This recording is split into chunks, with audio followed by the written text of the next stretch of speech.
The day I took the See Me cane to public and showed it to the blind community, I tell you, it was an interesting experience. So come along with me on the journey and see what the results were all about. It's said one of every three visually impaired individuals will be hit by a car. I've been hit by a car 3 times. My name is Kelvin Crosby, the inventor of the See Me cane, the first fully lighted white cane for those visually impaired to help them from being hit by a car. Join me to help me live and 253 million visually impaired people beyond this challenge.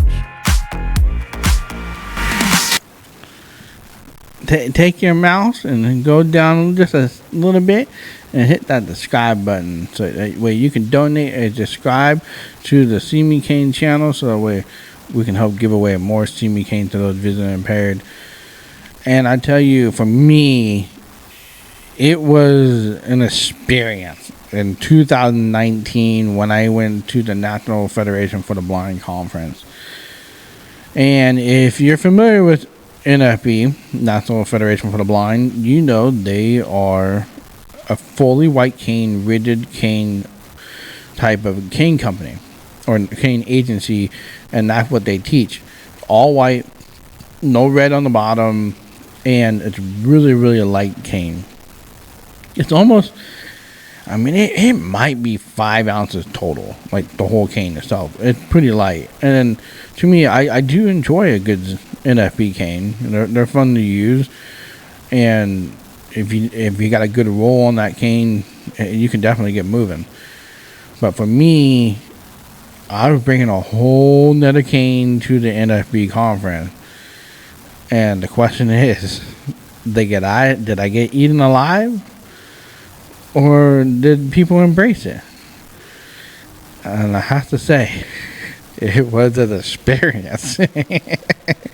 And you know, if you're an NFB user, cane user, you know what I'm talking about. And you know that I was swimming with the sharks if I brought in a different cane other than the NFB cane. And for me, I was like, I'm gonna give it a shot. Let's see. If I bring my See Me cane, this first prototype that I made, which is a really thick 1-inch tube that had 2 lights going from the top to bottom, and one would go in the cane tip, and the other one would go into the cane handle that you would drop the lights in, and it would illuminate the whole cane. And I walked around the conference, and you thought I was the coolest guy ever at the National Federation for the Blind conference in 2019 in Las Vegas. But once word got around that this guy was walking around with a lighted blind cane and trying to take this cane to market,